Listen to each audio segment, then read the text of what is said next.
5, 4, 3, 2, 1, 0.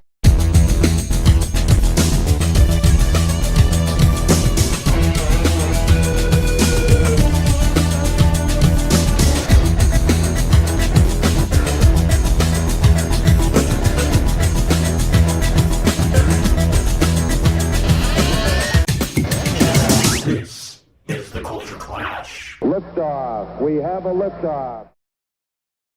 Welcome, everybody, to the latest episode of Culture Clash here on the Fandom Podcast Network. We are live on our Fandom Podcast Network YouTube, or maybe you're listening to this a little later on the audio version. But we got a fun show for you tonight. We're continuing our spotlight on time travel. This has been the year of time travel here at the Fandom Podcast Network. And tonight we are diving into 2002's The Time Machine. Now, we got a lot of other things we're going to cover, but I can't time travel alone, especially because there's Morlocks out there and they're kind of creepy looking and kind of scary. But I got a couple people here to help me out with that. Of course, first and foremost, as always, my co-host, my co-founder, and my brother from another mother. He might know a thing or two about underground creatures. Mr. Kevin Reitzel. Hello. Yes, talking some Time Machine 2002. Confession, Kyle, I have not seen this since the original theatrical release, and I have thoughts about that. I think we're just going to be an interesting conversation. We're going to be talking about it, having interesting movie conversations. There's only one person we can have involved in this, and It's true. The queen of movie foo, the knower of all things, much like Orlando Jones. She is Lacey Adderhold. Hello. There we go. There is my Time Machine Blu-ray, and I have the old school version as well here, so we might be able to jump I might have pulled a couple of things about the original version versus the new version. So Nice. There we go. we'll see about that. But again, this is Culture Clash, the flagship show of the Fandom Podcast Network. And hopefully you are watching live on our YouTube channel. If you are, please subscribe, give us a like, share us out. And if you're listening on the audio podcast, that's great too. But we got a lot of fun things to get into. But before we do anything, we got to talk about what's happening around the network. You both just arrived and coming soon. And right out of the gate, if you didn't join us last week, we did a little Fandom Oblivion. And this time it was Need for Speed, a movie we definitely chose to save from Fandom Oblivion. But in an interesting conversation, guys, a movie we kind of felt like saved itself from Oblivion. Am I right? Yeah, sort of, yes. Yeah, there was a good discussion about that and how a lot of people have been rediscovering it. So, yeah. Mm-hmm. And of course, too, coming up next week on Culture Clash, I'm going to be off. I got some family holiday stuff going on. But Kevin, you and Lacey are going to be talking about a Schwarzenegger possibly lost classic. Promise me you're not going to try to make a clone version of me before next week's show. A movie that's ahead of its time, if you ask me, and a good Schwarzenegger gem that I think people have forgotten about. Thus, it is a Oblivion contender. Indeed, indeed. And of course, all kinds of other stuff going on here, including I sat down with the Lethal Mullet, and we kind of got a little bit on the more red pill, blue pill discussion about the Matrix. Which one was the red pill? Which one was the blue pill? Which one allowed you to stay in the Matrix and not worry about anything? You need to take the blue pill, Kevin. Okay, so the red pill was the one behind the scenes and people with stuff in their backs and stuff like that, right? Think of it this way: blue pill is steak, red pill is gruel. All right, yeah, I'll take the blue pill. Yeah, Lacey? My stance has changed since the last 20 years. Let me just tell you that right now. right? My stance used to be red pill all the way, and now I'm like, we got what is it, like 47 days before we need to take that blue pill? Yeah. Of course, too, we have been covering everything Marvel on our True Believers podcast, and we just finished covering Agatha all along. Kevin, how was your journey down the Witch's Road? Oh, it was good. I can't sing worth a crap though, but it was a lot of fun. Yeah, the show is a tour de force for Catherine Hahn. Our good friend Kat Cedar sat in with me for several episodes because Kevin was in Australia while most of this was going on. But we did have a lot of fun covering all things Agatha all along. And of course, Time Warp. We have October 1984 out because we are covering everything that is 1984 on Time Warp. And Kevin, we just recorded November 1984. Yeah, I had a lot of fun with that one. We had some good movies to talk about, including Nightmare on Elm Street, Supergirl, Missing in Action, Night of the Comet, and even Kyle's favorite, Ewok's Caravan of Courage, the Ewok movie. Hey, don't be speaking bad of the Yub Yub. No. And of course, Kevin, latest episode of Hair Metal is flowing out there. Sleaze Meter. Have you copyrighted that yet? I have not, but that was a lot of fun, and listen to it just for that. Of course, the main topic was covering the famous VH1's Top 40 hair band special that came out in 2001. It was interesting to see how kind of perspectives and things have changed regarding what you consider hair metal. And so me and my friends, of course, otherwise known as the Hair Metal Council, came up with a 5-point sleaze meter and decided to pick our top 10 and to see what bands could slide into there matching up with the sleaze meter. So yeah, it was a lot of fun. And of course, too, Union Federation covering all things the Star Trek and the Orville. A couple of big things going on.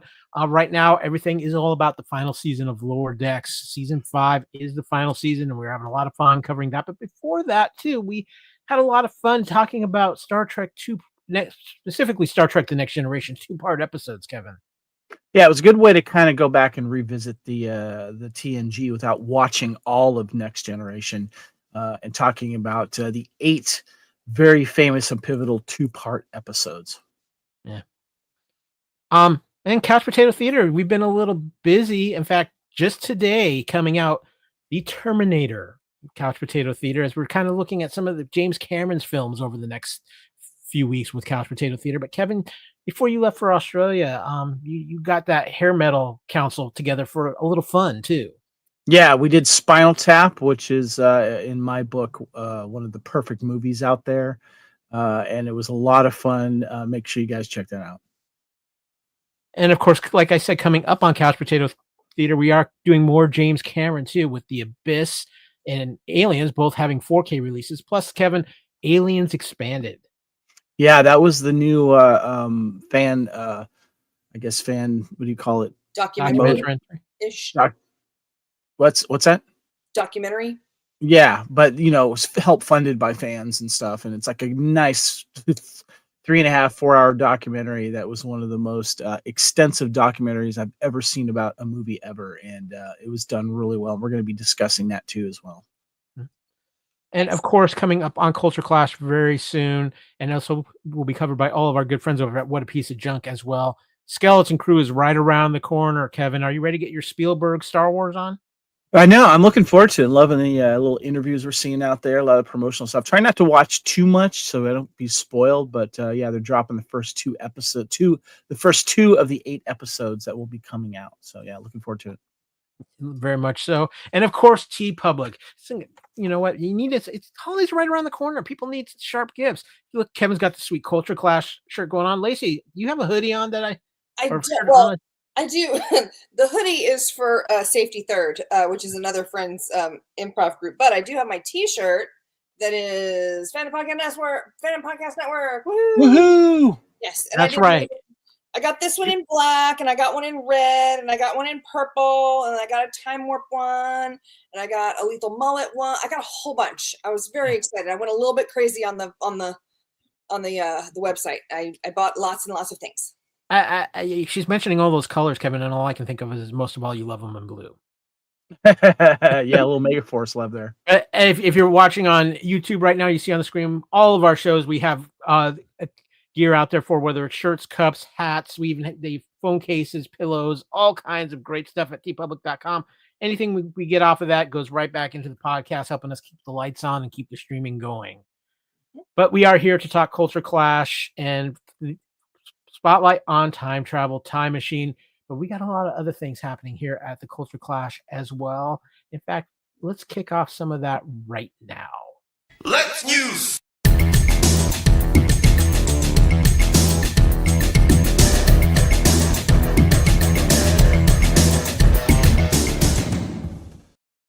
Oh, and do we have some news to go over? There's been some very interesting developments of things this week. First and foremost, something I'm actually very excited about coming to FX Hulu in 2025, Alien Earth, the original series. It dropped a quick little teaser trailer. Did either of you get a chance to watch that little teaser for Alien Earth? I did not.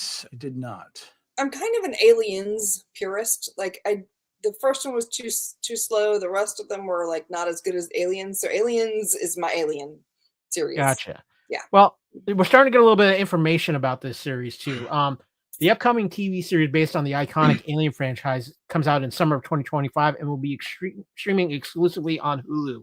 The series stars Sidney Chandler, Alex Lothar, Timothy Oliphant, Essie Davies, Samuel Blenkin, Babu Kisei, and several others. And the setting of this is what I find most interesting. The setting is 2120, which puts the show as a prequel to the original Alien feature released in 1979, which was set in the year 2122. The new show features a mysterious space vessel that has crash landed on Earth.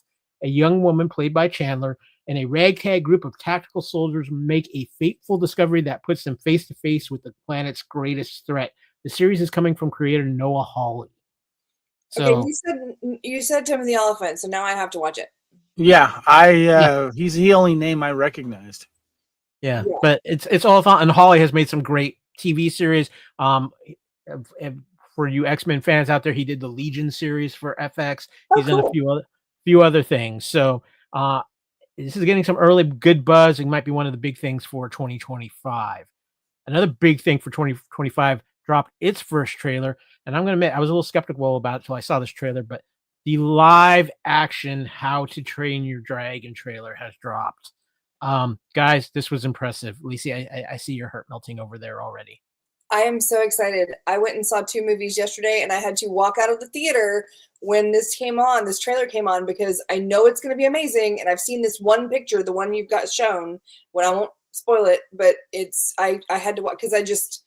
Are you saying you didn't watch the trailer? No, I didn't watch the trailer. Like, I knew that it was coming out. I heard Gerard Butler's voice, and I immediately like ran out of the theater and waited 4 minutes and then came back inside, so I didn't have to. It's going to be amazing, and I don't need any spoilers, and I already know the story, so it's fine. Kevin, what about you? How are you feeling about live action How to Train Your Dragon? I'm interested in seeing it. I'm not overly excited because I'm curious how they're going to translate it. What's interesting too is like some scenes felt like all of it could have been computer generated or AI'd, you know? So I'm kind of curious to see if that will definitely step out. I'm glad they kept true to what Toothless looks like. And of course, the famous scene, you know, meeting Hiccup and such. And this is a series that meant a lot to me and my daughter Camille. We bonded on this one, and even the TV series, the animated TV series. And we were at all of them. We watched all of the movies in the theater and 3D if it was, and then of course the TV series. So I hope it does it justice. One thing I did notice too, it seems like a lot of people were like really, really pissed that this was being done, or like, oh, I can't wait to see it. It was like you were definitely on one side of the fence or the other. It's interesting, even though I feel like I'm in the middle of the fence right now. It's interesting because a lot of people got really mad at Lion King becoming live action, because obviously it was live action, but it was live action in that it was computer animated, not animation, right? Yeah. So I think that's sort of the thing that's translating into this, is that you have at least partial like humans, you know, real live human folks. And then you have the CG, which is great, it's just sort of pulling away from the animation. Yep. And I think people expected something more. And I was like, no, they didn't get Siegfried and Roy to make The Lion King. Like, they it looks like they got Gerard Butler to actually play a live action Stoic, which I think is pretty cool. So that is good. He did the voice for the trilogy of the father. So yeah. And to me, Toothless looks amazing, and that's the biggest most important part of this whole thing is Toothless. If you can't sell Toothless, you're not going to sell live action version of this, and Toothless looks great. Yeah. I'm always a little hesitant about animation becoming live action, but this has me at least feeling good about it and definitely wanting to go see it in the theater. You're up next, Robotech. I'm interested to see if Jay Baruchel has a cameo or a part somewhere in it, as he voiced Hiccup in the original, but is obviously he's far past his teen years to play the live action character. Yeah. Now, Kevin, before I get to the next news story, I have to ask you a question. Do you really want to taste it? I do really want to taste it. I want to taste it. Yes. Dude, Yeah. give it Okay, to me. good. I thought so, because it. we got some Peacemaker news. James Gunn, who's been a little busy with a lot of DC things, including Superman, sat down for a little interview and he dropped some interesting things. He revealed what parts of the first season of Peacemaker are canon in the new DC universe. And the answer is almost everything, according to Gunn. Some few elements have always been known to be carried over as canon from the old DC EU, most entirely in regards to Peacemaker and Suicide Squad. Gunn confirmed the news in an interview with IGN promoting the upcoming Creature Commandos animated film that's coming out, basically the first thing that is under the James Gunn's new DC universe, and said everything except the appearance of the Justice League in the season 1 finale is canon.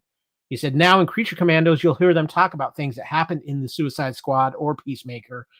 And then those things automatically become canon. The truth is almost all of Peacemaker is canon with the exception of Justice League, which we will kind of deal with in the next season of Peacemaker.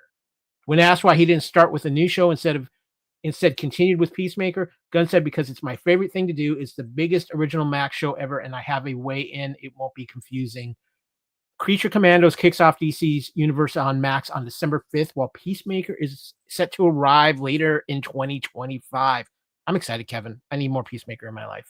Yeah, we better get another dance intro with a different song, or at least another version of the same song. We better get that, because that was like the one show I never passed on the credits because I had to keep watching that.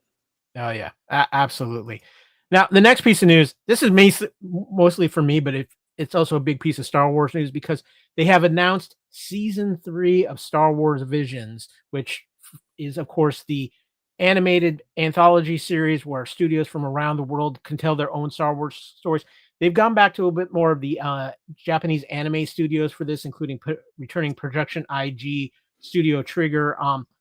It was basically announced at the 2024 Disney APAC Content Showcase that Star Wars Visions would debut a 3rd volume in 2025. The award-winning series first premiered in 2021 with 9 shorts. Later, the 2nd volume took the imaginative series on more of a global tour featuring animation from Japan, India, the UK, Ireland, Spain, Chile, France, South Africa, South Korea, and the United States.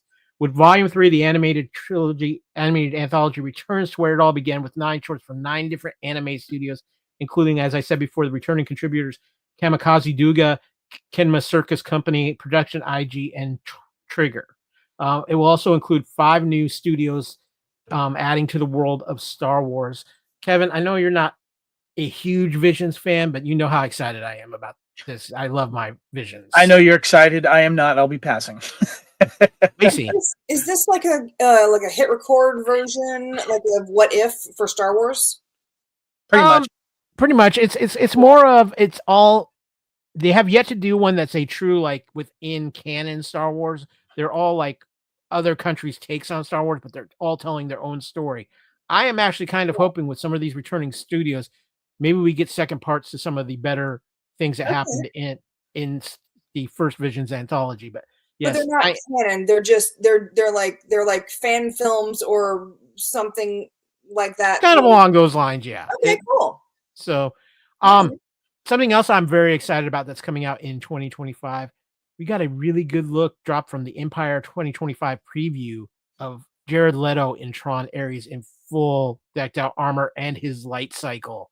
I love Tron. I cannot wait for this. The Disney 3-quel series stars Leto as Ares, a highly sophisticated program who enters the real world from the digital world on a dangerous mission.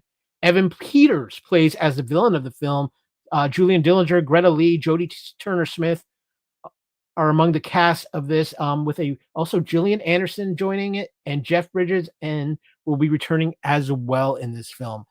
Of course, too, Nine Inch Nails doing a big soundtrack for this film, much like Daft Punk did for Tron Legacy, Kevin. Daft Punk nailed that Tron Legacy soundtrack. I'm skeptical about the Nine Inch Nails on this. I'll be honest with you. I like Nine Inch Nails, but I don't know if Nine Inch Nails fits Tron. So I'm very, very curious of whether he makes that work or not. Resner's had some good luck with scoring in the past, say, decade. Yeah. Well, one of the things too I'm really liking is the fact that they are picking up main plot of Tron Legacy, where at the end of that, the one character does leave the grid and goes into the real world. So I'm curious to see how much they follow of what happens in Tron Legacy. One of the big films I'm excited for coming out in 2025. But Kevin, I know you're kind of in a certain mindset because we're getting ready for the 10th anniversary John Wick Couch Potato Theater, and I've got something kind of in the same vein just for you because Nobody 2 has started filming, and we got one of our first images of Bob Odenkirk from Nobody 2. Little thing here: if you would have pegged Bob Odenkirk as a action behemoth before Nobody, but that film in which Odenkirk's seemingly ordinary suburban dad Hutch got back in touch with his inner assassin he'd long buried, proved that man, formerly known as Saul Goodman, is very much a somebody in the beat 'em up stakes. Now he's about to be unleashed again in Nobody 2 with The Night Comes for Us director Timo Tahanto taking the reins. Make no mistake, it's going to get messy. While Nobody saw Hutch gradually unpack more. While the movie Nobody saw Hutch gradually unpack more and more layers of his ultra-violent past across the runtime, there's no putting that back in the box in Nobody 2. According to the director, now that he's back at it in full throttle, how does his family react to the speech? He also mentions of what Hutch is facing this time around. You'll see a lot of questions that fathers and husbands ask. How do they react to the other side of me who's constantly hustling and working for the family? It's going to be quite a journey. That comes in a sequel set to be bigger and brighter than before. We do away with the whole drab, gloomy factor warehouse feel of the first film and make it much more summery and colorful. So, Kevin, I know we were all big fans of Nobody. Was that a dig at Nobody 1? Drab? What the hell? The movie was awesome. I think you meant more like the color palette of Nobody 1. I'm just gonna say this again. When I saw this movie, I actually saw it. I was gonna see it eventually, but I went to go see, what was it, the latest Godzilla movie or something at the time, and it was sold out. So I'm like, you know what? I'll go see this Nobody Odenkirk, because there's ties to John Wick in this, as in like I think it was the 8711 stunt team. One of the lead bad guys in the first John Wick was a villain in this one as well. And it was such a pleasant surprise seeing Bob play this character, ordinary family man, and you find out he has a past. And then also too, you had Christopher Lloyd as his father, who kicked a little ass in as well. And I hope he returns. This was a pleasant surprise. I told a lot of people to go out and see this film, like I did with John Wick. And people did, and I know Odenkirk wanted to return to this character, and there's a lot to be said about it, especially the fact that his family finds out about his past. So I'm curious how they're going to handle that. I'm so excited for Bob in this role. I can't wait to see this one. Lacey, did you see Nobody? I did. It was very late at night, and there was very barely keeping my eyes open, but the parts that I saw were amazing, and it's sitting literally right there on my TV. That's the next one that I've got to see because I've been catching up on all the stuff for Time Warp. But yeah, I attempted, but the parts I saw were amazing. So very excited. Definitely a surprise film, and one of the first films kind of when we were starting to just get out of COVID too. So kind of snuck up on them. But well, that's going to cover all the news, which means it's time to move on to maybe some reviews, because we've seen a few things. So guess what? Buy it, stream it, or unsee it. So I'll be honest, guys, I have not had time this week to see some of the stuff that's been out to see, but I am going to go see Gladiator 2 tomorrow, more than likely, if everything works out. But Lacey and Kevin have seen a couple of things, and we are going to start things off first by spoiler alert. That is right, ladies and gentlemen. We are going to be deep diving into these movies. So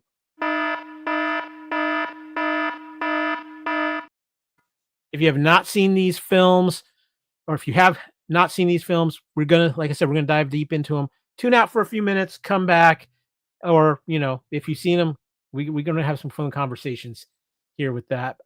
Also, to our friends at Letterboxd. We always love our friends at Letterboxd, where we keep up with our movies and try to let you know what we're seeing out there. Kevin, what are you up to? 360 films since January of 2024. Plugging away. Yeah.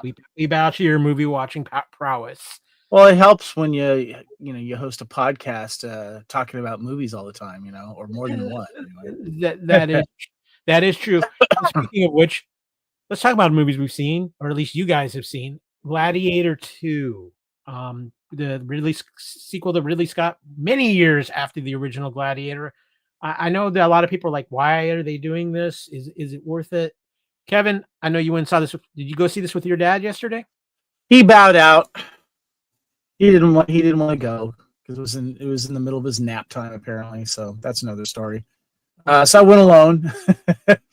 My first impressions was I did enjoy this movie more than I expected, and obviously Denzel Washington really has a good role in this. He's the gladiator, how you want to say, wrangler, buyer, kind of trainer, stable owner. Yeah, stable owner. There you go. Basically, he's basically a slave keeper if you think of it that way. He's the one that really kind of, not necessarily trains, but pushes the skills of his newest phenom, gladiator, played by Paul Mescal, who, in my opinion, really impressed me in this film. I don't remember what else I've seen him in. He's the one that plays Lucius, the lead gladiator that you see here, and he was really, really good. I also want to give a shout out to the effects makers. They did a really good job of portraying Rome, and Rome as it's feels like it's getting ready to fall, and a lot of tension and a lot of corruption is happening, and you get to kind of see a little taste of that a little bit. Really great opening siege. Water siege on land, opening battle as well. I thought was great. It was good to see Connie Nielsen return. And Denzel, not his best role, but he definitely chewed up his scenes and was very good in this. And he had a pretty decent sized role that surprised me, and really, really enjoyed it. And it was nice to see Joseph Quinn from Stranger Things as one of the emperors, the Emperor Geta. It's good to see him. So I really enjoyed it. I highly recommend it. For me, it is definitely a buy it because most importantly, I felt it was a very good companion piece to the original Gladiator. And there's a lot of reference to the original Gladiator, and you really find out why. So I will be getting this on physical media as well as soon as I can find a store that is selling it, or I have to get it through Amazon. Lacey, you also saw Gladiator 2. I did. I enjoyed it. I will say that for me, this one had more spectacle than the original, but not as defined a storyline. The storyline on this one had kind of 3 or 4 different prongs to it, as opposed to the original story, which followed the one character through his paces. That's not to say that it was not well done. I loved the fact that they embraced the full force of what they could do in the Colosseum, because it was true that back then they could fill the Colosseum with water and, add things like sharks. So that's kind of an interesting little tidbit. And that was like, there was a bit of that in the trailer. So it's not like there's no spoiler on that one, but so good people coming back. Loved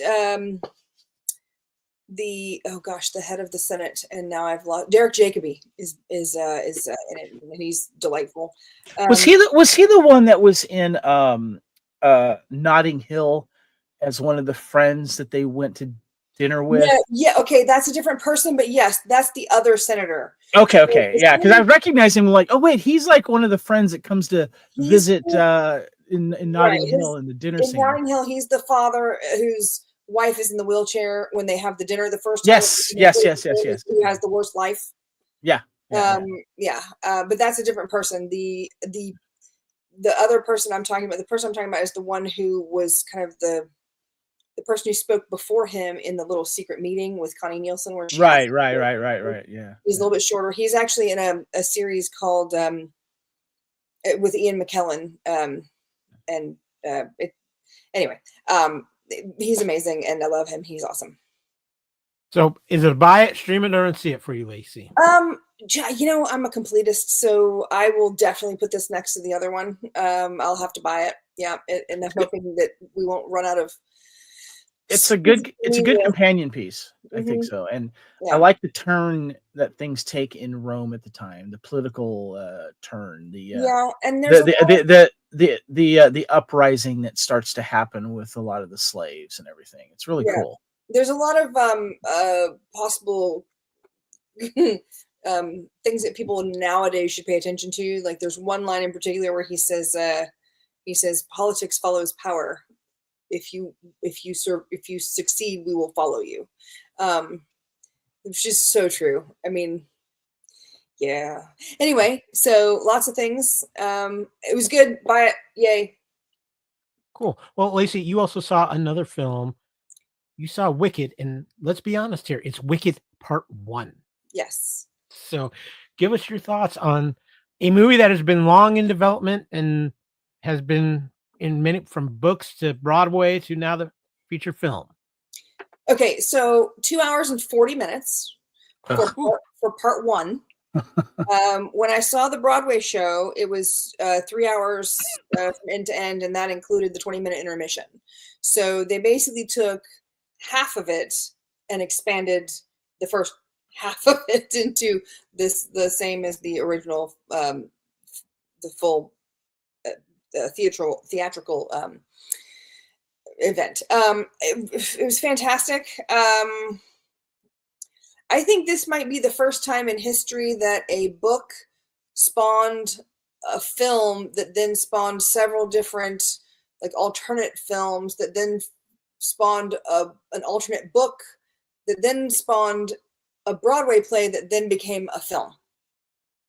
I don't know if that's ever. I'm confused now, but well, there was a book for the Wizard of Oz. Then we had the Wizard of Oz. Then we had Tin Man and the Great and Powerful Oz, the Great and Powerful. All these other sequels and spinoffs. The Wiz, things like that. Then we had the book Wicked by Gregory Maguire, which is from the Wicked Witch's point of view, and then that spawned the Broadway show, which then became this movie. So, lots to unpack there. The original book / film was a social commentary on things like the economy and the gold standard and things like that. That's why you have certain things that are red, certain things that are green, certain things that are the yellow brick road, things like that. And I think that has changed completely with this. I don't think that anyone's paying attention to the social commentary for the original. I think this is just a fun and interesting way to see kind of a prequel and figure out all the fun stuff and enjoy some really good music. I will say that I do not know any of Ariana Grande's music. I don't think she's ever acted before. If she has, I haven't seen anything. I know she was like a Disney kid, maybe on one of the some of the Disney shows. Yeah, she did a lot of Disney acting. But was it like acting or was it live? Like was it no, like it was acting. Sitcom type kid stuff. Yeah. Gotcha. Yeah. This woman's gonna win an Oscar. She was amazing. I do not know anything about her acting wise. She was so good.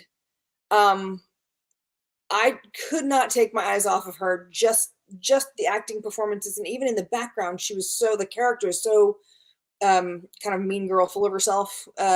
And so even when she's just in the background, you see her doing these little things, and you're just like, oh my god, that's brilliant! Like you couldn't take your eyes off of her the whole movie. She was amazing. Everyone else is good too.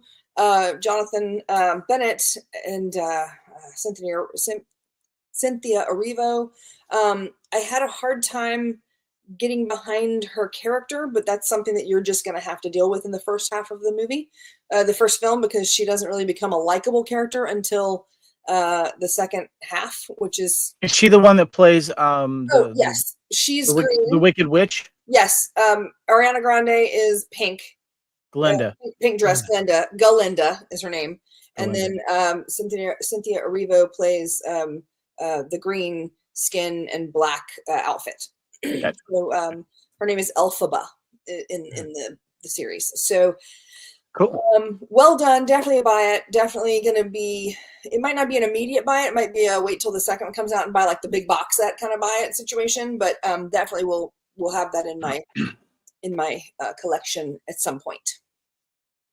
Absolutely. And because we are talking about 2 film releases that, we're going to start getting back into those in 2025 a lot more. Mhm. I think it's time we all went to the lobby and had ourselves a snack. Yeah, because now the thing is we get popcorn buckets and drinks, and Lacey, you scored some pretty good swag for both of these films. I did. So should we start with Gladiator because that's what we did first, or should we stick with Let's start with Gladiator. Okay. So go with Gladiator. Gladiator has a super fun popcorn bucket. Yep, that's right. This is a full-on actual Gladiator helmet, and the base of it has the popcorn base is kind of adorned with the metal fixings that mirror kind of what the gladiators would have on their chest plates. The back of it says Gladiator 2. So for the listeners, you have a full-on Gladiator helmet that slides over a round metal popcorn bucket. That's pretty cool. Right. I was just getting to that. And then the top of it is actually a Gladiator helmet that has like the 2 forks that kind of come down over your face and the little eye holes, and it's got a giant, and it actually attaches so you can hold it from the top. Nice. So it's in essence, it's kind of a lid for your popcorn, which is delightful because you know how I am with the lids. I love the lids. If you can give me popcorn bucket with a lid, you're my best friend because I will drop it. There will be popcorn trailing behind me. Let's see. For the second one, this is a Gladiator Drink. cup. The same situation. You got your Cup. cup at the bottom, and the top of it, there's a lid. The lid is actually a Gladiator helmet that's miniature that will, I'm pretty sure, fit on my cat. I'm very excited to test that theory. Where do you sip the beverage out of? Oh, there's a tiny hole in the very top. Nice. For the Okay. straw, which is nice. I was gonna try and pop it off, but I'm worried about making too much noise for the. There we go. Is that too much? But yeah, so it's a basic. There we go. It's a basic cup. There's no double insulation or anything like that. But the cup itself has the picture of Paul Mescal. And it's the picture that people are using right now, where it says in the meme, it says the stance I take when I'm looking at the DVDs on the bottom shelf. Yes. Right. This is posted, Kevin, and then this side of it has Gladiator. It just says Gladiator 2, only in theaters. So the nice thing about these is that they actually they snap on, so you can hold it to the top, and it's very substantial. I want to see that on one of your cats later. I want a picture. I know. I'm gonna see how agreeable they are to it. So we'll see how that goes. You might trim the claws first and then try to do it. Yeah. 100%. I might wait till you come into town, Kyle, and we'll see what happens. If one of us can hold it, and the other one can try. You also have some swag from Wicked. I do. Okay, so keep in mind, I'm a Regal person. I have the Regal Unlimited Pass, so anytime I'm showing you all these things, unless I mention it otherwise, it's just stuff that I've gotten from Regal. So if you are an AMC person or Cinemark or any of the other, Alamo Drafthouse, I don't know if these are the same things. So if you want the things that I'm showing you in this video, they are at Regal. So, I mean, not that I'm plugging or anything, but just a information dump. Okay. We have, first of all, they for Wicked, they had these. Basically, you choose your person, whether you prefer Elphaba or Galinda, and they have a matching, it's a set. You can only buy these as a combo. So they have a drink cup and a popcorn bucket for each character. I will describe them for you. For the listeners, first of all, the popcorn bucket has a lid, and it makes me happy. They are hex shaped, and the one for Galinda is pink and purple. Of course, it's got a picture of her silhouette, and then as you go around each square, it's got pictures of her luggage and the mirror and shoes and butterflies and her wand and all that kind of stuff. It's very, very Galinda. So then, as far as the cup is concerned, each one of them has, Okay, so the one for Galinda, it's baby pink and hot pink with gold kind of highlights on it. It says Galinda on one side, and the other side has a yellow silhouette as well. And then the topper is really cool. It's a big, like baby pink, big flowy. It's her and her like flowy a gown. figurine of her, basically. Yes. And she's got the giant staff. And the nice thing about these that I really like is that you don't have to keep the topper on at all times. It actually comes with a plug that goes on, so that if you just want to have your drink, while you're watching TV or something, you don't have to have your Nice. or your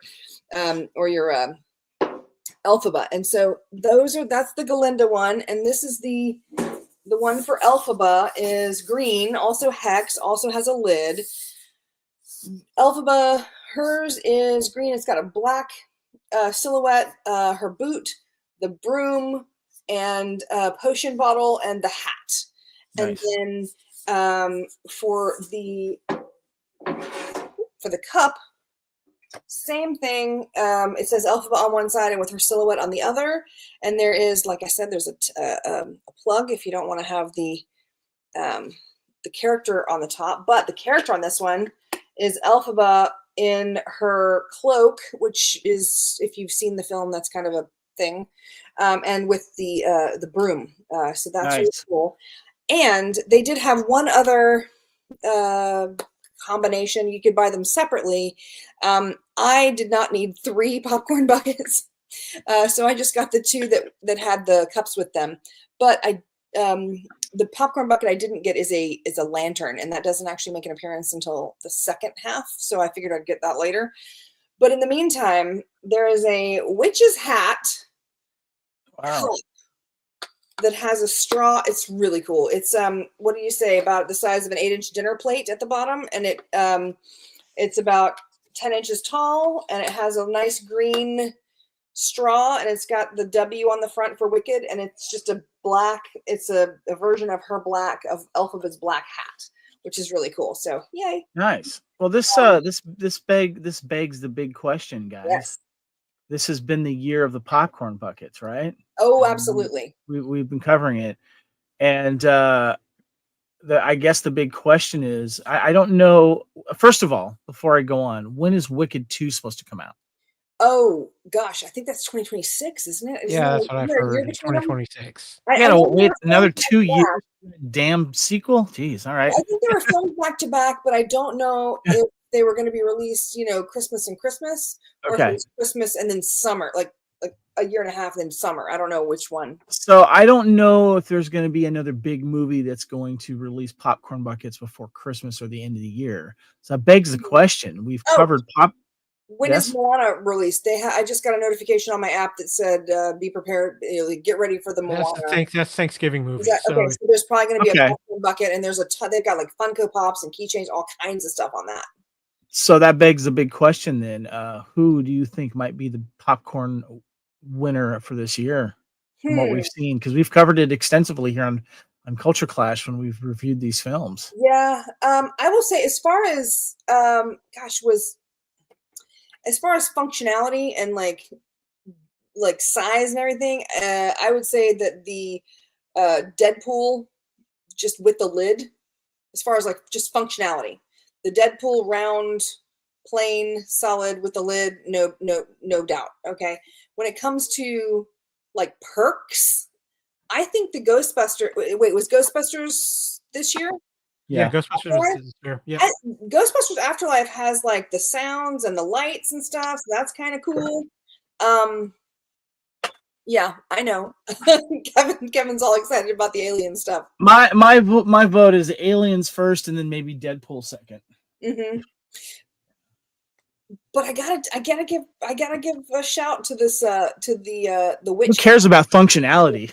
Well, I'm just saying, if you're actually going to the but when you're going to the theater, you don't ask them to put it in the real bucket. They just give that to you with a plastic wrap around you, and they give you a regular bucket with popcorn. That's what I do.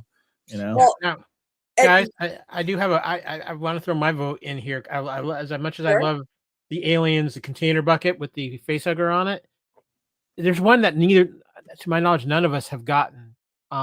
That hit for a special limited showing, and that was the Bat Signal popcorn bucket that came out. I thought That one was cool, but it was I don't know if it was that impressive, Kyle. And it wasn't that big compared to what we've had with the other ones. I thought it was an AI fake. Was that actually real? No, it was real. It was for the anniversary release of the original Batman film. Oh, well, that just goes to show that I did not see the anniversary release of Batman in theaters. I'm looking too. There's a couple more movies coming out in December that could have some popcorn buckets. We've got Sonic the Hedgehog 3 and Mufasa from Disney coming out. So gotcha. those might have some buckets with that. But yeah, the question is how are they going to top themselves next year if they do popcorn buckets? Because I want to see what they could do for Captain America. I think there could be the Hulk fist. It's going to be a fist. Yeah, there we go. The Red Hulk fist. Yeah, there we go. It might actually be like this, something like his hands like that. Yeah, who knows? But I think the popcorn buckets are here to stay at least through 2025, guys. So I am excited about that. I am excited that you guys have seen two very. I'm excited to see big movies back in the theater. Gladiator, Wicked. We have a few more before the year out, and then 2025. I think it's back all into the theater, and that excites me. But we aren't done with Culture Clash yet because we still have to get into the main topic of the show, and that is our time travel spotlight, which is, of course, the Time Machine 2002. So let's get into it.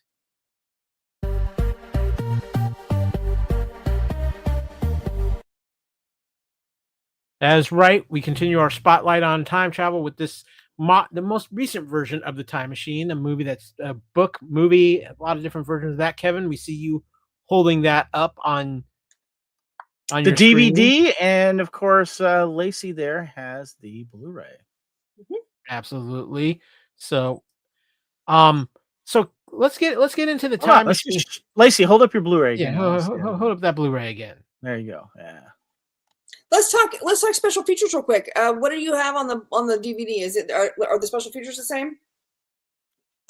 Creating the time machine, see how the dynamic change in time was created as the film's centerpiece. Creating the Morlocks animated sequence featuring Simon Wells' original storyboards. Commentaries from director, producer, editor, and visual specs, deleted scene, and more. Yep, that sounds like they're all the same. So okay. Cool. It's 2 commentaries, yeah? Yeah. Cool. So as we continue our year of time travel here at the Fandom Podcast Network, really, this is going to be an interesting one. You have to do a movie called The Time Machine if you're going to do a year of time travel. I think it's kind of mandatory at this point. But Kevin, is there any chance that I could perhaps get you to help me out here and read the plot synopsis for this? And before you do, just a quick hi to the Lethal Mullet himself, Mr. Adam O'Brien. He wants to know where Doc Brown is. Doc Brown is always getting his time machine stolen, Adam, where we don't allow him to have anymore because it just causes chaos. This is true. It's true. Good to see you, Adam. All right. So the plot synopsis for the Time Machine at 2002. Alexander Hartigan is a scientist and an inventor who is determined to prove that time travel is possible. After his fiancée is murdered, Alexander decides to build a time machine in order to change the past. After traveling back and finding his attempt to save her life thwarted, the professor then decides to travel into the future to find answers. Finding himself in 2037, he's dazzled by technology but narrowly escapes as the moon is destroyed due to futuristic colonization. Falling into the time machine, he actually goes 800,000 years into the future. He finds the world is broken and uses his machine and humanity to reset the world order. Yes. Guys, this movie came out. It actually had some hype to it when it first came out. So I'm going to ask you guys before we get into the time travel aspects of this.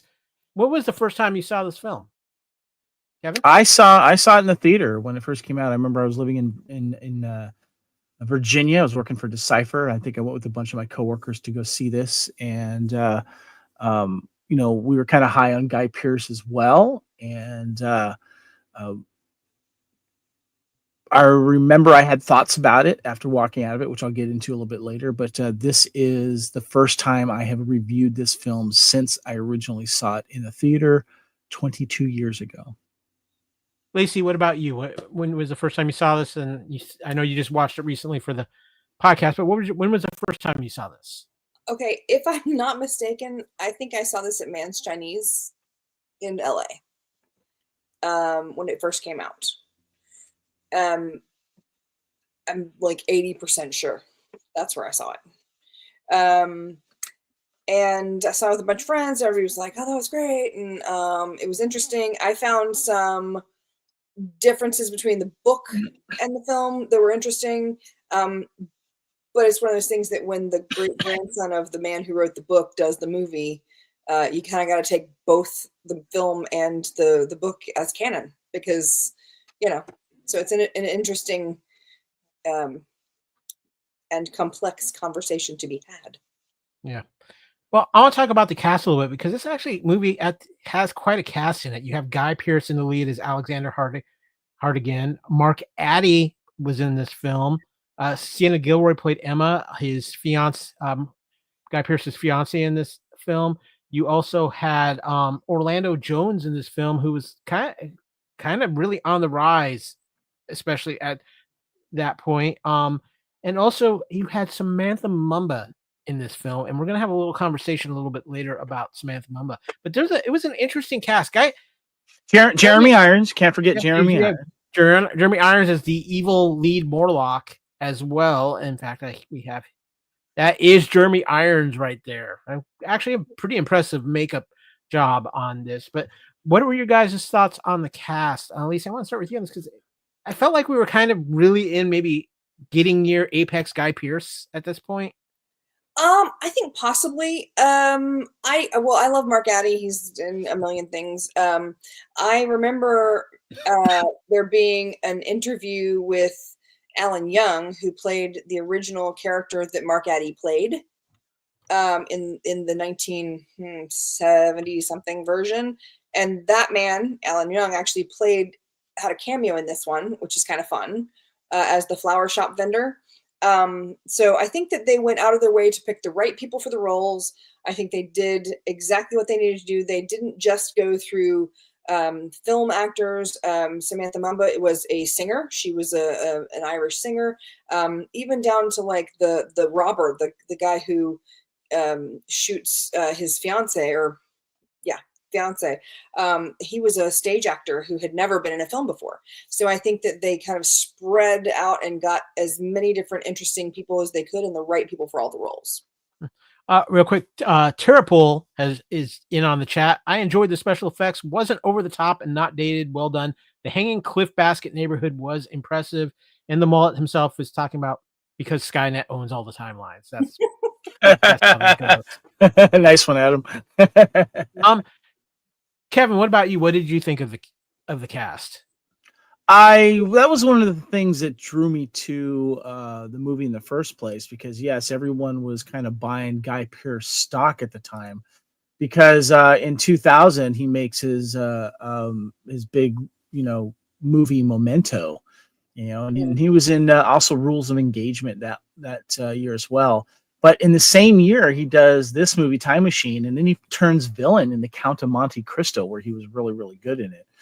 I didn't really know who Samantha Mumba was, if I was remembering correctly. I knew that she kind of had a pop star video or something like that, and she was in this film. And then hearing that Jeremy Irons was in it, but those were really the only names that brought me to it. Lacey, the funny thing is, I had not seen Memento, and I'm not really a war person, so I knew Guy Pearce at that time from The Adventures of Priscilla, Queen of the Desert, and his whole thing about green not being your color, and it's just this fantastic Australian film that was kind of a cult classic in the LGBT community, and so that's where I knew Guy Pearce from at that point, and he's such a chameleon. It took me a minute to really kind of get into the groove of watching him as such a different character. Oh, we can't forget that Felicity Law plays the housekeeper, and that's Emma Thompson's mother. There we go. That's why she's the queen of movie foo. She brings that information in for us. But in box office, the film grossed $22 million at number one during the opening weekend of March 8th through the 10th of 2002. The film eventually earned $56 million in North America and $123 million worldwide. As far as the critical response, the film holds a 28% rating on Rotten Tomatoes based on 156 reviews with an average rating of 4.79 out of 10. The site's critical consensus reads, "The Time Machine, this machine has all the razzle-dazzle of modern special effects, but the movie takes a turn for the worse when it switches from a story about lost love to a confusing action thriller." Metacritic assigned the film a weighted average score of 42 out of 100 based on 33 critics indicating mixed or average reviews. And our good old Roger Ebert actually got in on this one. He scorned the film and found the Morlock animation cartoonish and unrealistic because of their manner of leaping and running. Ebert notes the contrast in terms of the social racial representation of the attractive Eloi between the two films, between the dusky Sun people of this version and the Nordic race in the George Pal film. Aside from its vision of the future, the film's recreation of New York at the turn of the century won it some praise. So that was the critical response. But guys, I have even got a little bit of trivia here for the Time Machine. The director, Simon Wells, is the great-grandson of H.G. Wells, who wrote the novel in 1895 upon which this film is based. And Kevin, last week you brought up for Need for Speed, a certain Mr. Steven Spielberg was involved in Need for Speed. Yeah, well, he was originally set to direct, but moved on to other projects for this film. Then Brad Sieberling took over the leftover creative differences. Simon Wells, who had been directing animated films Spielberg had produced since An American Tail, Fievel Goes West, was interested in getting into live action. So he went to Jeffrey Katzenberg saying, "I really ought to be directing this because, you know, the name." That's my grandpapa. Yep. Guy Pearce did most of his own stunts and occasionally got frustrated when he wasn't allowed to do a few. A picture of H.G. Wells is visible in Alexander's house in several shots. And that came from Simon's desk, I think is what they said in the commentary. Guy Pearce was so consistent in most of his takes that the audio from one take could be put with the video from another, and the combination of the two would fit perfectly. Alan Young Philby from The Time Machine 1960 appears as a florist in this film. Yeah. When Young picked out his costume, he found the same period shirt he wore in the earlier film, complete with his name written on the collar. Oh, that's cool. I didn't realize that part. Yep. As an homage to the 1960 theatrical release, the director added in the mannequin scene showing the various fashion dresses change over the ages. I want to say that was probably one of my favorite time-changing scenes that has been done in a long time. It was something that I noticed this time, was that he's looking at the store across the street and he's seeing the hemline of the dresses go higher and higher and higher. I thought that was really, really clever. The library scene in both movies shows the time traveling inspecting the books in the shelves, only to have them crumble to dust within the palm of his hand. Now, Lacey, I kind of dug this up for you because I found some stuff, differences from the book and the 1960s film. Alexander Hartigan was an American inventor in the 2002 adaptation in which the story took place in New York City. The 1960 film depicted the main character, George, as an English inventor in London, England. The time traveler in the book and in the 60s film never had a romantic partner before he time travels. His motivation to build the machine was simply scientific curiosity. The Eloi in this film are not childlike creatures, but instead very intelligent and capable tribe of people. Like the original book, they don't speak English with a few exceptions. The Morlocks are much more powerful than their previous incarnations. They also bred into 3 castes, including the Uber Morlock, Hunter Morlocks, and Spy Morlocks. Vox 114, the computer-generated Orlando Jones character from the library, is not part of the 60s film. And unlike the ending in the book, the time traveler doesn't return back to his own timeline. Instead, he sacrifices his time machine as a bomb to wipe out the Morlocks and save the Eloi. So those are some of your differences between the book, the 1960 film, and the 2002 film. Lacey, is there anything else you want to throw in? Because I know you watched the original before. Yeah, I actually watched both of them today. Well, I watched the most recent one yesterday, and then watched the commentaries today, and then watched the original this afternoon. I think when it comes to the the original film versus the book, most of that is kind of a piece for piece, like spot for spot, with the exception that he doesn't go back to his original time. He sacrifices. Well, he doesn't actually sacrifice. He goes back and then decides that it's just not worth it, and then leaves and goes back as a general. Just he makes the decision to go back to the future. I'm sorry, but with the time machine, the new one, I think that there was a problem with the fact that he has a love. He watches his fiance get murdered, and then he spends 4 years trying to go back and kind of Groundhog Day the situation, because no matter what he does, she still dies. Yep. Kevin, you're muted. Sorry, I just wanted to reply to what you said. It felt like no matter, I think part of the message of this film was she was determined to die one way or another, because you see her in another scene where she gets run over by like a carriage or something like that. And it was there was a message in there, I'm guessing. And I don't know how well that came out in the original film or the book, because I didn't read the original book, never will. And I didn't watch the original film. Well, but it just seemed like she didn't exist in either of those two other entities. This is new. Okay. Completely new.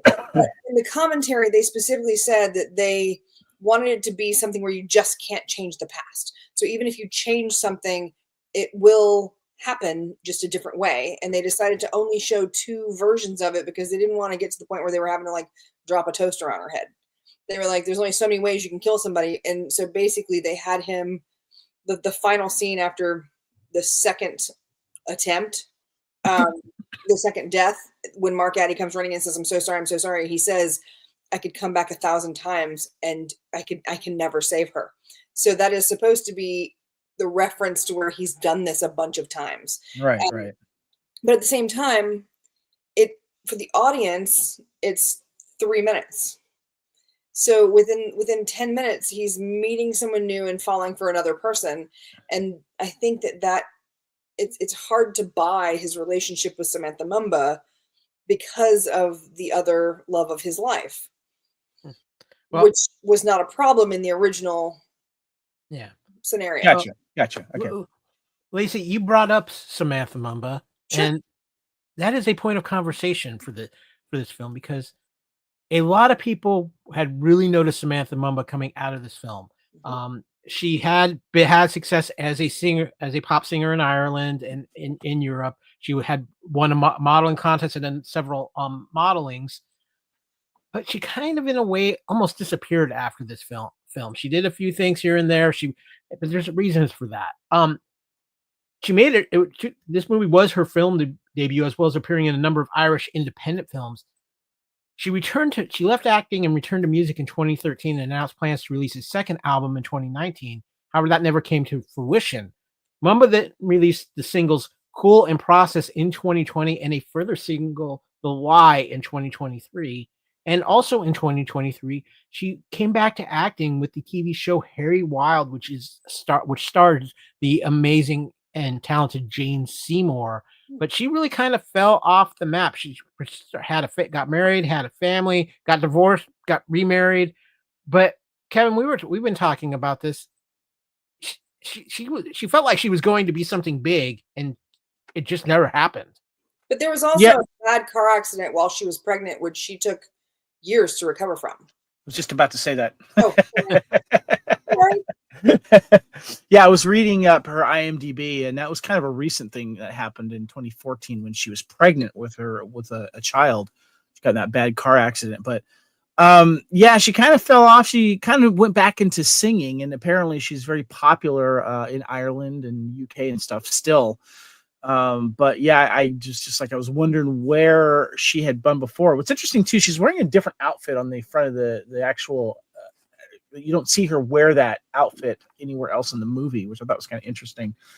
But yeah, I mean, she's pretty. She was a decent actress in this as well. I would have liked to have seen her do more. Like I could have seen her doing some teen comedies and then some drama later on. I don't know if it was just a creative choice on her part or if she just wasn't getting the calls. I mean, a lot of people like her probably could have done that role as well, but I'm kind of sad that we didn't get more of her in this, or more of her in acting and stuff like that. Lacey, what about you? You have any thoughts on Samantha Mumba? Yeah, I mean, I think that especially because she was a relatively big pop star, and the reason I say that is because I recognized one of her songs when I saw that she was cast in this movie, and I don't know music, so if it was big enough for me to know the song, then she was very popular. So that's and I couldn't tell you what the song is now, but I remember going, oh yeah, I know that song. And so I think that maybe she just didn't, who knows, maybe she didn't enjoy the process as much and she wanted to go back to singing. Maybe singing was her, the first love, and that's what she wanted to do. Maybe she just decided that she'd made enough money and now it's time to have a family. There's a million different reasons that people can, change their vision of what they want to be and what they want to do. I love the fact that she actually, her little brother played her, I guess, little brother in the film. And he actually went on to do a bunch of Irish films afterwards. Nothing that really hit this kind of level, but he did a bunch of stuff. I don't know. I think that people change their minds. Also, too, Kevin, we've seen this happen many times before, where maybe another actor or actress kind of, maybe because we were talking about last week with like Ken Nolan, or on Time, I believe it was Time Warp the other night with. I'm sorry, what? What'd you say? There's sometimes another actor or actress and they end up kind of splitting similar type roles or things like that. And I think last night on Time Warp, we talked about that with Ken Nolan and somebody where they Ken Nolan. No, we were talking about Nick Mancuso Ken Nolan? Waltz. And okay, there we go. Yeah. Never mind. But you're right. We were talking about the fact that two people that had such a similar thing, and maybe they were competing for all the same roles and just neither one of them really made it big. Well, in this case, I was kind of looking at other actresses around this time who were kind of starting to blow up. Mm-hmm. I kind of wonder if Thandie Newton didn't take what would have been Samantha Mumba. I would have done Gabrielle, what's her name from Union? Gabrielle Union. Yeah. She was up in that time as well. Mm-hmm. I could definitely see that. I also feel too that maybe this film, with the negative reviews that it got, didn't help her cause either. Yep. I have thoughts on that. Yeah. Well, you're talking about the film. Before we get into some of the time travel tropes, I did when I watched this film recently for the podcast, there was something that kind of hit me, and I'm curious to see if you two noticed this, because I asked you both to see if you picked up on this vibe. The tribe itself kind of gave me a bit of an Avatar vibe, and I was wondering if either of you two picked up on that. Okay? I did, especially the end credit music felt very Avatar-ish as well. But yeah, especially with the tribes people living in the way they did in the the elevated areas and stuff like that. It definitely did have that vibe. Lacey, were you picking up on that? I think it was. I know I didn't pick up on that, just because I think for me, Avatar is very, like, the tribe of the Na'vi is very nature based, as opposed to fear of a bad guy based. I think it was more of the looks and the aesthetics. Yeah. I'm not saying you're wrong. Now that you say it, it absolutely has some of those same feels, but it didn't hit me at the time. Kevin, I know you have some thoughts on this film. Do you want to give those out now, or do you want to wait till we get? No, let's do the time travel tropes first. Okay. So we got some of the tropes they use. We talked about this earlier. Using time travel to change the past. When he completes the machine 4 years later, after the death of his fiance, he travels back to 1899 and tries to prevent her murder, only to see her killed again when the horseless carriage frightens the horse of a horse-drawn vehicle trampling her. Alexander soon realizes that any attempt to save Emma will invariably result in her death through other circumstances. Doctor Who would call this a fixed point in time. You can't change it. It might happen a different way, but doomed to die. Poor girl. Final destination, ladies and gentlemen. Also, poor planning on his part, because he had a conversation with the man who drove that cart, who said, "I always forget the brake." So if he knew he was coming back, and he knew that guy was out there with a car that had brakes going on, and they walked right past that same vehicle right before she got hit. So he should have seen that and been like, whoa, don't stand next to that. Just saying. Well, another time travel trope in this is a man out of time. Alexander travels forward in time to 2030 to discover if by then science has been able to solve his question of how to change the past, thus determining whether Emma's life can be saved. At the New York Public Library, a holographic librarian called Vox 114 insists that time travel is impossible. So Alexander travels to 2037 when the accidental destruction of the moon by lunar colonists has begun rendering the Earth virtually uninhabitable. While restarting the time machine to avoid falling debris, Alexander is knocked unconscious and accidentally travels 800 millennia into the future, at which point he regains consciousness and stops the machine in the year 802-701. Yeah, that would be a little man out of time-ish there. What did you think? Because, I mean, obviously it starts off with him traveling back to save Emma, but now then they put him forward into the future and really a man out of time where he's adapting. He's almost like a modern man, but in an old school world again. And I thought that was kind of an interesting play. Kevin, what do you think about that aspect? I hated that. I'll be honest with you. Okay. All right. Here, I'm going to start with. They're going to start getting my. Don't sugarcoat it, Kevin. Tell us. Yeah, no, I'm not going to sugarcoat this. Okay, so I don't care about the book. I'm not going to read it. I didn't see the original film. But my problem with the time traveling in this film was I get it trying to save your wife. I get it and finding out that it's not working. When he goes into 237 and you see a near future that is a little more recognizable, and it's kind of like the Back to the Future 2 aspect of it, is that you recognize things and you can relate to these things. You can relate to 2037 because there's still things that look familiar, but it still looks futuristic. And there's also an imminent threat there with the moon breaking apart and stuff like that.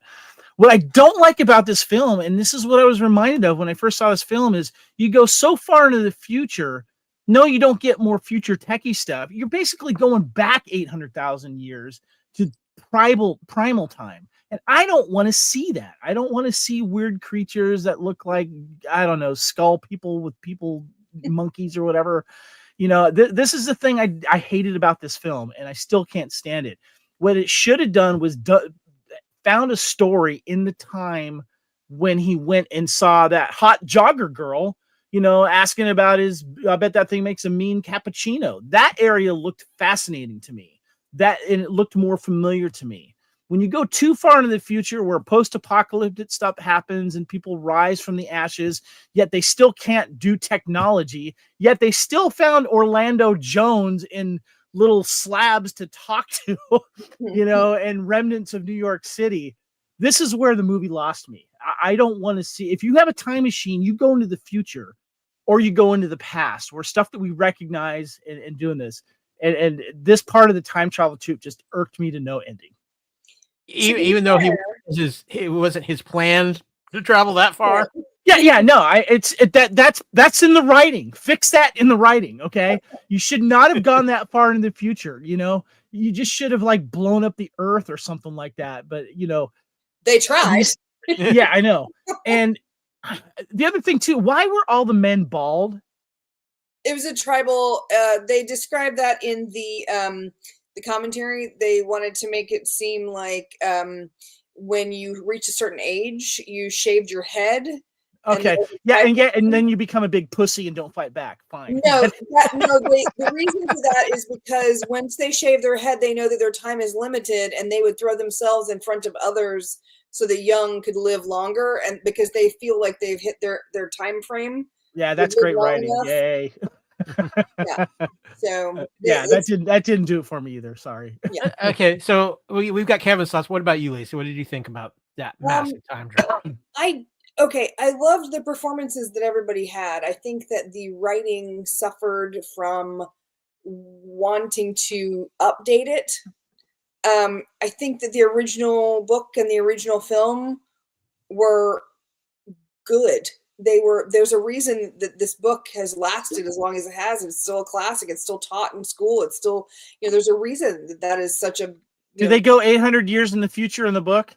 802701 is a direct number. Yeah. All right. No reason to not read that book. Well, it's just, I think that the concept that the book was trying to push forward is that, once you lose all, in all technology, there's a way to become more, I don't know, like you learn how to react without technology, which is kind of it was a warning about technology. We'll just say that.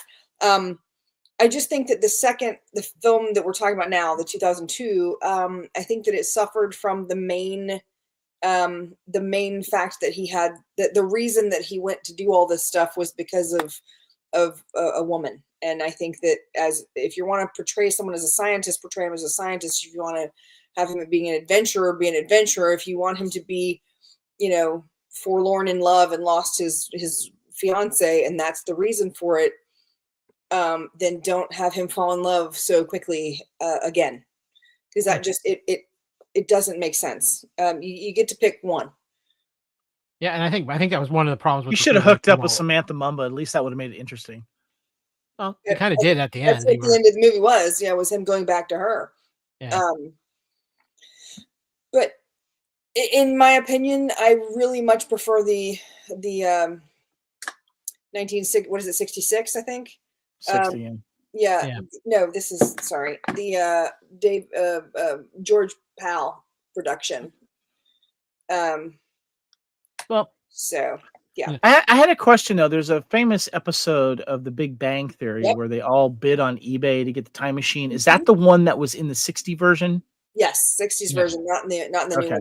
The new one, the time machine in the new one used chunks of light from lighthouse windows.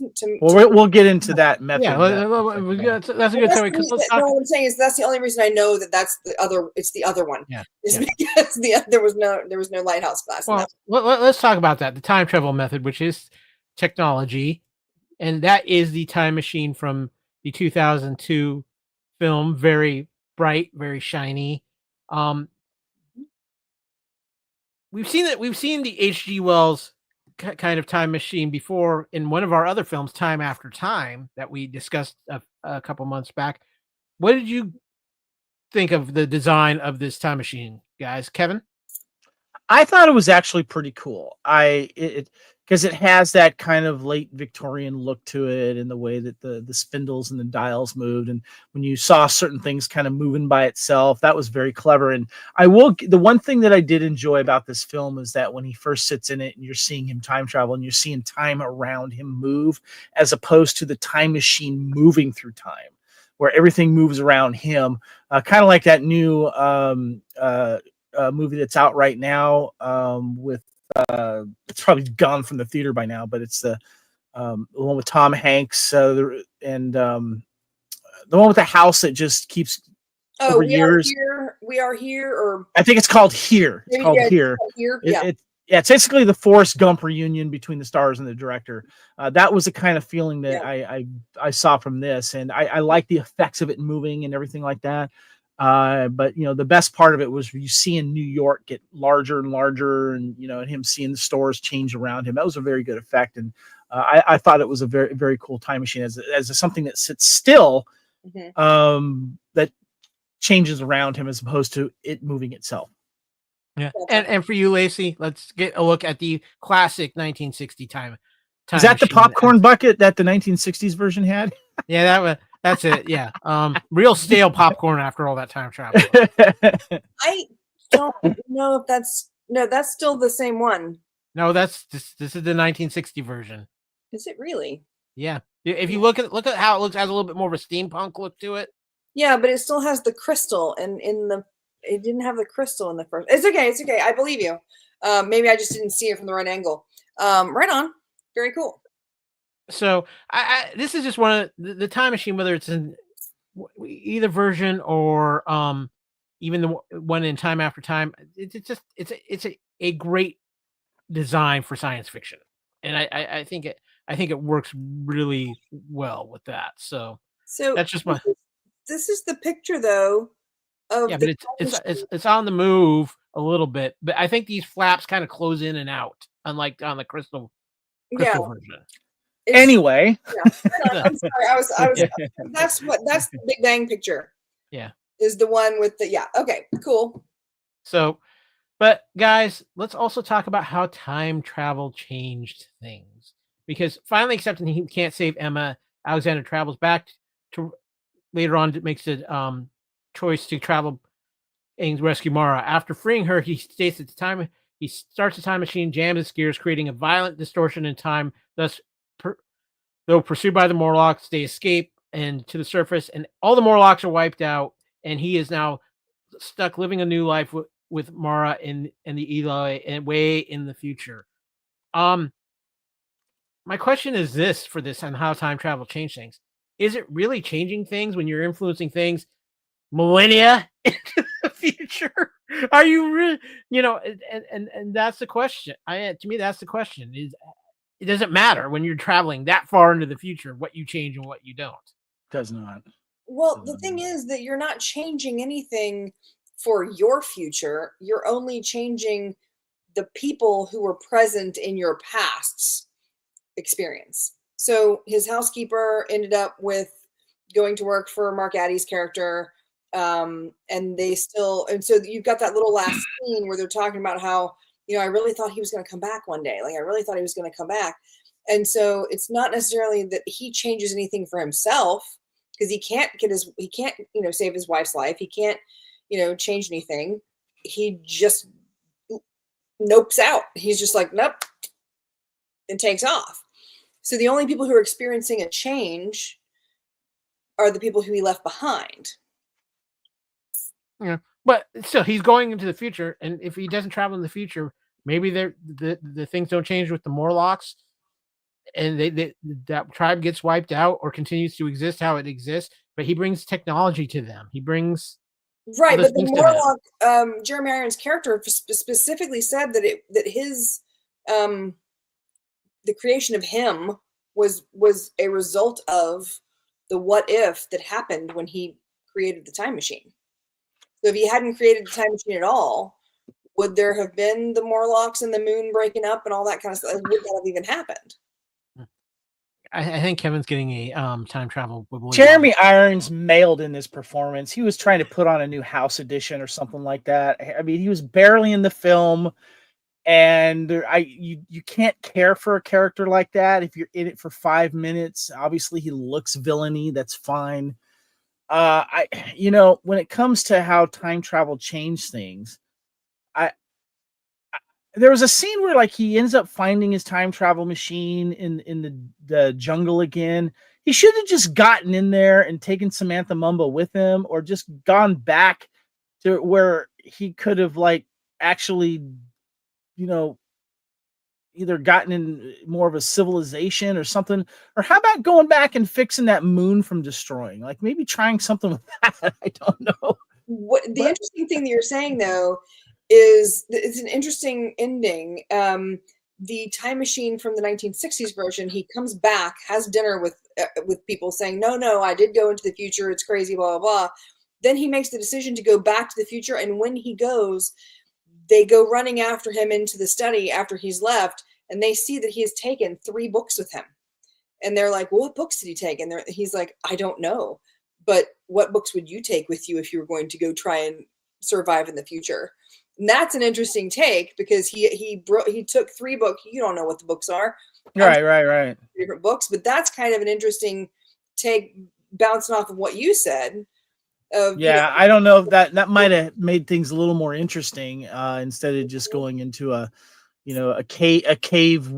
caveman type of civilization with no technology and just bare little bit of ruins from New York and stuff like that. But go ahead. So I don't know how time travel changed things. I was starting to not care, to be honest with you. If this was a Oblivion film, I would leave it in Oblivion. If this was a buy it, see it, or unsee it, I would take a time travel machine and go back and saying, change this movie now or unmake it. Okay. I think it's interesting though, because when the film was made, being that it's 2000 versus the storyline where it takes place at the turn of the century for 1900 and then going so far in advance, I think that technologically speaking, the character that's in like 1895, you know, back then, I mean, there's very little medical, there's very little, people are still using herbs and stuff for medicine. So it's not like he's going to think about the fact that like going forward, it's 800,000 years is okay. Here's the problem with the time machine in this film. Okay. And I haven't seen the 60s one. You're not using the time machine for the purpose you're making a time machine for. You're supposed to take advantage of things. You're supposed to learn more about it. Yes, we learn that his wife is destined to die. We get it. Yep. But it's like it just takes him to another time, and then he gets into trouble without the time machine. The time machine is supposed to get you into trouble or get you out of trouble or make time travel interesting and fun for whoever's watching the damn movie. Or make that's why Back to the Future made it a DeLorean. That's why Hot Tub Time Machine made it a freaking hot tub. You got to make that part of it interesting. Mm-hmm. This thing, it's just like this kind of, thing that you get into, and sometimes you get knocked out and you go too far in the future, but he doesn't really use it like he should, or as a fan would want to see it used. That was one of my other big problems with it. But to your point, like basically this film is about a man who's a failure. He fails at his job. He fails with saving his wife from her. Fails at time travel. Right. He fails to save her life after she does die, not once but several times. It's like after getting familiar with the Voyagers TV series, they were doing time travel right. Okay, that's how you do time travel. You don't do a stupid time travel thing in a chair that doesn't do anything fun or cool except put you in crappy situations that you can't get out of. Okay. I think for me, at the end of the day, the problem was with this particular version of this film, they couldn't make decisions on which direction they wanted to take it, and it's reflective in the film, and I think that's the problem with this film, because there's some interesting concepts in here, but it feels like it's different movies just hodgepodge together. Even Bill and Ted's Excellent Adventure made time traveling fun and adventurous, and it was a freaking phone box. Yeah. Yeah. I mean, that's what you're supposed to do with the time machine, is make that part of it interesting, make that more dangerous, more fun, more involved, not just a way to take someone out of time and let them go away without the time machine, Yeah. Well, I think ending the note with Bill and Ted is a good way to close out this segment. So, and it's a good way to close out the show, because it is Thanksgiving right around the corner, and I know everybody's got a lot of things to do, but you know what? It's always fun talking these things with you guys. But this is Culture Clash, the flagship show of the Fandom Podcast Network, and we have had a lot of fun with our time travel spotlight. But again, a preview ahead of next week. Kevin, I'm gonna be gone. Kevin, you got some cloning work to do. If I find a clone of me, man, we're having a conversation. Yeah, we're going to talk about The Sixth Day, a very underrated Arnold Schwarzenegger film that no one is talking about. And we're going to make sure that you are after this show with Lacey and I. You guys are going to have a fantastic show with that. And of course, this is the Fandom Podcast Network, where we cover all kinds of things in fandom. And it has been our pleasure. And with Gladiator over there, I'm kind of intimidated now, to be honest. Yeah, Lacey's wearing the Gladiator bucket top. I love it. Wait, no. Her name is no longer Lacey. Her name is Gladiator. It's Lacimus, Lacius, whatever. Lacimus. I like that. Lacimus. You do have some tigers in your house, so you'll be finding some tigers later. But I love that. That's great. We have a ton of fun here at the Fandom Podcast Network, and of course, you can find us here if you're watching on YouTube, on our YouTube page. Again, please give us a like, subscribe, share us out. You can also find us on Facebook. Visit the Fandom Podcast Network Facebook page. We're talking about all the happenings in fandom there. Of course, too, you can follow Fandom Podcast Network on Twitter at FanPod Network, and also now on Blue Sky as well. And I know we're all over the place in social media. Me personally, I'm Kyle. If you want to find me on social media, you can find me on Facebook, Kyle Wagner. You can find me on Twitter at @KyleW. You can find me on Blue Sky at @KyleW. And of course, you can find me on, we'll talk about that in a minute. And you can find me on Threads and Instagram at @KyleFandom. Lacey, you're Lacy Pants pretty much all over the place. Am I correct? Except for, isn't there like one Lacy Pantalones or something like that? I'm Lacy Pants at all the places except for Instagram, which has me as the Lacy Pants. There is also a Lacy Pantalon, where I did while I was in France for my studies abroad. I used that handle instead of Lacy Pants. And Mr. Reitzel, where can we find you and your overwhelming knowledge of entertainment? Spartan_Phoenix on all the socials, with the exception of Blue Sky. It's just Spartan Phoenix. Of course, you can find me on the Fandom Podcast Network. That is great. Now, real quick here, Lacey, a question to ask you, as we are less than a week away from Thanksgiving. Kevin and I, over in past years, have talked about our favorite Thanksgiving food. Since you're here, I just want to ask you, what is the must-have on the Thanksgiving dinner plate for Lacey?